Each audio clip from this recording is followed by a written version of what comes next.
வாருங்கள் நேர்களே, கோகுலம் ஜோதிடம் அனைவரையும் அன்புடன் வரவேற்கிறது. நாம் இன்றைய பதிவில் பார்க்க இருப்பது ராகு நினைத்தால் ராஜா என்ற தலைப்பின் கீழ் ராகுவின் செயல்பாட்டினை பார்க்க இருக்கிறோம். ராகுவிற்கு எந்த உருவமும் கிடையாது. ராகு ஒரு கிரகம் என்று கூட சொல்ல முடியாது.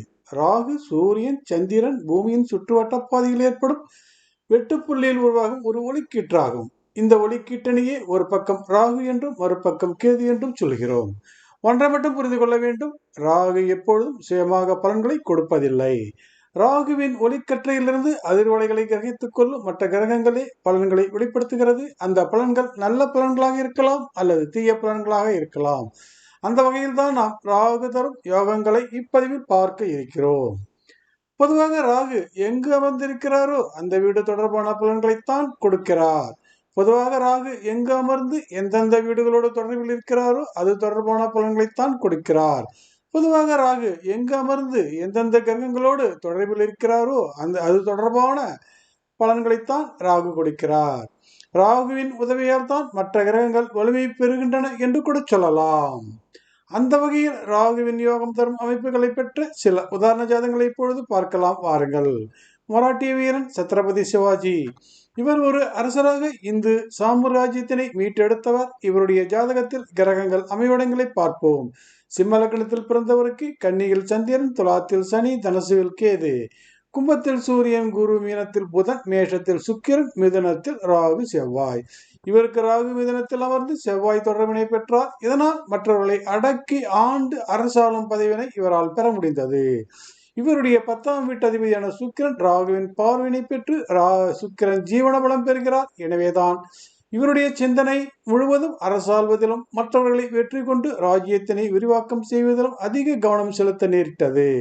இந்த எண்ணங்களை எல்லாம் கொடுத்தது ராகுதான் என்பதில் சந்தேகமே இல்லை. அப்படித்தான் சுக்கிரன், செவ்வாய் ஆகிய 2 கிரகங்களை முழுவதுமாக செயல்பட வைத்தவர் ராகு என்பதையும் தெரிந்து கொள்ள வேண்டும்.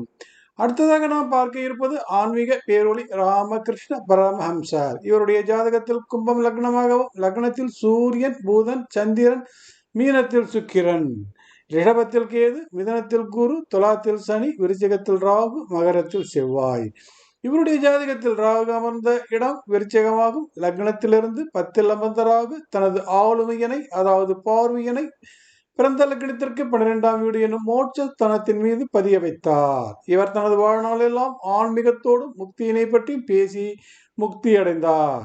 நாம் அடுத்ததாக பார்க்க இருப்பது உலக அழகியும் பிரபல நடிகையுமான ஐஸ்வர்யா ராய். இவருடைய ஜாதகமானது கன்னி லக்னம், துலாத்தில் சூரியன், விருச்சிகத்தில் புதன், தனுசுவில் சுக்கிரன், சந்திரன், ராகு, மகரத்தில் குரு, மேஷத்தில் செவ்வாய், மிதுனத்தில் சனி, கேது. இவருக்கு ராகு தனுசுவில் அமைந்திருக்கிறார். இவருக்கு ராகு பார்வை பதிக்கும் இடங்களாக முகத்தினை குறிக்கும் 2ஆம் இடம், வெற்றினை குறிக்கும் 6ஆம் இடம் ஆகிய இடங்களில் தொடர்பு ஏற்பட்டதால் போட்டிகளில் அழகி பட்டம் இவருக்கு கிடைத்தது. இவருக்கு ராகு சந்திரன், சுக்கிரன் தொடர்பில் இருப்பதால் சினிமா உலகில் கொடிகட்டி பறந்தார். இவருக்கு கன்னி லக்ன யோகரான சனிக்கும் ராகுவின் தொடர்பால், அதாவது ராகுவின் பார்வையால் இவர் பெரும் செல்வந்தராகவும் மாறினார். எனவேதான் ராகுவினை தவிர்த்த யோகா பலன்களை நாம் அடையாளம் காண்பது என்பது கடினமாகும். நாம் அடுத்ததாக பார்க்க இருப்பது இந்தியாவின் முதன்மையான தொழிலதிபரான ரத்தன் டாடா. இவர் பிறந்தது தனுசு லக்னம். லக்னத்தில் சூரியன், புதன், சுக்கிரன், மகரத்தில் குரு, கும்பத்தில் செவ்வாய், மீனத்தில் சனி, ரிஷபத்தில் கேது, துலாத்தில் சந்திரன், விருச்சிகத்தில் ராகு. இவருக்கு விருச்சிகத்தில் ராகு அமைந்திருக்கிறார். இவருக்கு பிறந்த லக்னத்திற்கு 12ஆம் வீட்டில் அமர்ந்த ராகு தனது பார்வையினை பதிக்கும் இடமாக 10ஆம் இடம் வருகிறது. எனவேதான் இவரது சிந்தனை முழுவதும் தொழில் மீதே இருந்தது. இவர் தொழில் சாம்ராஜ்யத்தினை பெரிய அளவில் விரிவாக்கம் செய்து தொழிலை அரசாண்ட வகையில் ராகுவின் உதவியே முக்கியத்துவம் பெறுகிறது. ராகுவின் பார்வையானது 2ஆம் இடத்தில் விழுவதால் பெரும் புரணி இவரால் ஈட்ட முடிந்தது. ராகுவின் பார்வையில் குரு, அதாவது லக்னாதிபதி இருப்பதால் இவர் மிகப்பெரிய அளவில் உச்சத்தினையும் புகழினையும் பெற முடிந்தது. இதற்கெல்லாம் காரணம் ராகுவே ஆகும். நாம் அடுத்ததாக பார்க்க இருப்பது அனில் அம்பானி ஜாதகமாகும். இவருடைய ஜாதகத்தில் லக்னம் மகரமாக வருகிறது. மீனத்தில் கேது, ரிஷபத்தில் புதன், சந்திரன், சூரியன், கடகத்தில் சுக்கிரன், செவ்வாய், கன்னியில் ராகு, விருச்சிகத்தில் குரு, தனுசுவில் சனி. இவருக்கு ராகு அமர்ந்த வீடானது கன்னியாகும். இவருக்கு ராகு தான் அமர்ந்த 9ஆம் இடத்திலிருந்து 10ஆம் இடத்து அதிபதியான சுக்கிரனை பார்வையிடுகிறார். இவருக்கு ராகு தான் அமர்ந்த 9ஆம் இடத்தில் இருந்து 11ஆம் இடத்தினை பார்வையிடுவதும் 11ஆம் இடத்து அதிபதியான செவ்வாயினை பார்வையிடுவதும் இவருக்கு பெரும் அதிர்ஷ்டத்தினையும் தொழில் வழியில் கிடைத்தது என்றே கூறலாம். இவருக்கு ராகு தான வந்து 9ஆம் இடத்திலிருந்து 11ஆம் இடத்தில் அமர்ந்திருக்கும் குருவனை பார்வையிடுவதும் மிக மிக சிறப்பான பலன்களை கொடுக்கக்கூடியதாகும். அதாவது இவர் பிறந்த மகர லக்னத்திற்கு 12ஆம் இடம் என்னும் துறை தொடர்பினை அடையாளம் காட்டும் வீடான தனுசுவின் அதிபதியான குருவினை ராகு பார்வையிடுவதால் இவருக்கு அந்த வகையில் பெரும் திருப்பங்களையும் வெற்றிகளையும் கொடுத்தது. எனவே ராகுவின் பார்வைப்பட்டால் போதும் ஒருவர் ராஜாவாகி விடலாம். இன்னும் ராகுவினை பற்றி சொல்லிக்கொண்டே போகலாம். சரி நேயர்களே, மீண்டும் பிறிதொரு பதிவில் சந்திப்போம். நன்றி, வணக்கம்.